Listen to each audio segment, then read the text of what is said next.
Қайырлы күн, әріптестер. Алдыңғы видео сабақта біз 1 және 9 нұсқаның сұрақтарымен танысқан болатынбыз. Себебі көп мұғалімдер 9 нұсқаның сұрақтары кездесіп жатыр дегеннен кейін. Енді осы видео сабақта 3 және де 4 нұсқамен танысатын боламыз. Видео сабақты көрмес бұрын арнама тіркеліп қойыңыз. Сонымен бастаймыз. 3 нұсқа, 1 сұрақ. Білім беру саласындағы практик маман сөзсіз қабылдайтын, мінсіз қоғамның бейнесін іске асыруға бағытталған праксис нысаны. Дұрыс жауабы педагогикалық қызмет. 2. Оқушының пәнді терең түсіну қабілетін дамытуды, алған білімдерін кез келген жағдайда тиімді пайдалана білуін қамтамасыз ететін оқыту. Дұрыс жауабы сындарлы. 3. Жабық сұрақтардың балама атауы. Дұрыс жауабы төмен дәрежелі. 4. Барлық оқушылардың оқу ептілігі және білім дағдыларын дамытуға мұғалімнің қолайлы жағдай қалыптастыруы. Дұрыс жауабы оқу ортасын құру. 5. Оқытудағы қарым-қатынасты бір сарындылықтан арылтып, оқушының білім алуын алға жылжытатын белсенді әрекет. Дұрыс жауабы әңгімелесу. 6. Сұрақ қайта бағыттау. Мысалы, көмектесе алатындар бар ма? Дұрыс жауабы басқаға бағыттау. 7. Оқушыға тапсырманы орындауға кеңес берілмегендіктен, оқушының қабілеті жетіп тұрса да, тапсырманы орындай алмауы. Дұрыс жауабы өнімділік тапшылығы. 8. Мұғалімдердің рефлекциялық оқыту тұрғысынан қолданылатын дағдылардың бірі. Дұрыс жауабы дәлелдерді бағалау, тұжырымдау. 9. Тыңдаушы өзіне қарағанда сөз сөйлеушіге көбірек құлақ асып, барлық сезімдер әрекетте болатын тыңдалым түрі. Дұрыс жауабы терең. 10. Бұрынғы материалға оралу, ой салу, дұрысын қабылдау, толық жауап беруге итермелеу мақсатында қойылатын қарапайым сұрақ. Дұрыс жауабы түрткі болу. 11.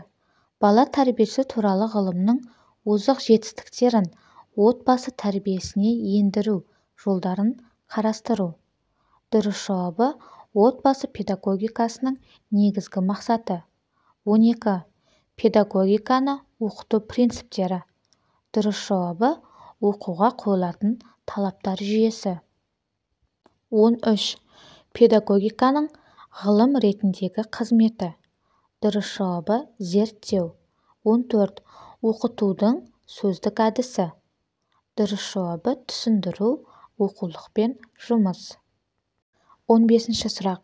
Лысенкова технологиясының ерекшелігі. Дұрыс жауабы ынтымақтастық. 16. Педагогиканы оқытудағы практикалық әдістер тобына жатады. Дұрыс жауабы жаттығу. 17. Ұстаздың кәсіби педагогикалық мәдениеті. Дұрыс жауабы рухани құндылықты бағалай білу. 18. Эстетикалық тәрбиеге қатысты сыныптан тыс жұмыстар формалары. Дұрыс жауабы өнер адамдарымен кездесу ұйымдастыру. 19. Модуль мақсатқа орайластырылған оқу мазмұны мен оны меңгеру жолдарын біріктірген. Дұрыс жауабы түйін. 20.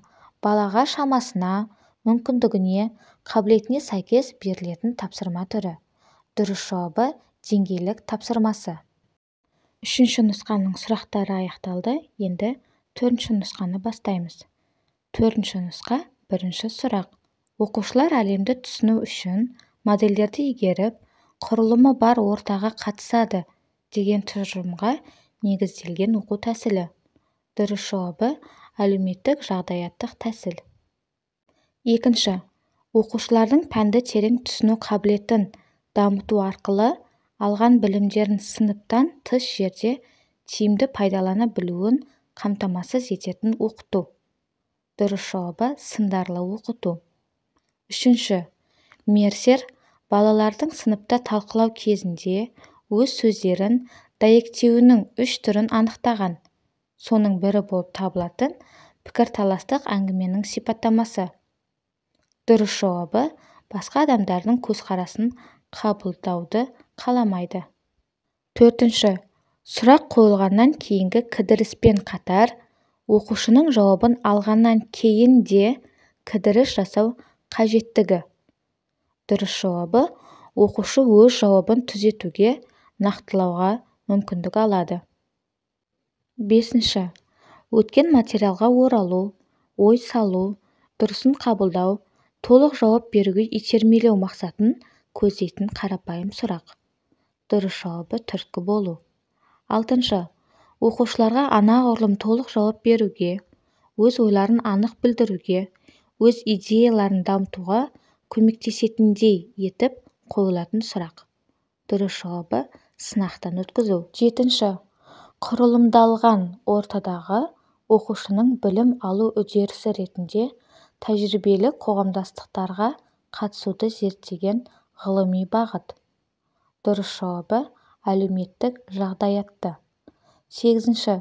Мектептерде оқыту мен оқытуды жақсарту мақсаты. Эллиот бойынша. Дұрыс жауабы академиялық империализм. 9.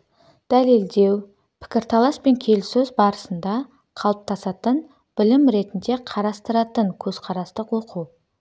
Дұрыс жауабы диалогтық. 10. Педагогиканың жалпы негіздері бөлімінің мақсаты. Дұрыс жауабы педагогикалық білімді қалыптастыру. 11. Біртұтас педагогикалық үдеріс теориясының негізін салушы қазақстандық ғалым. Дұрыс жауабы Хмель. 12. Ғылыми білімнің басты құрамдас бөлігі.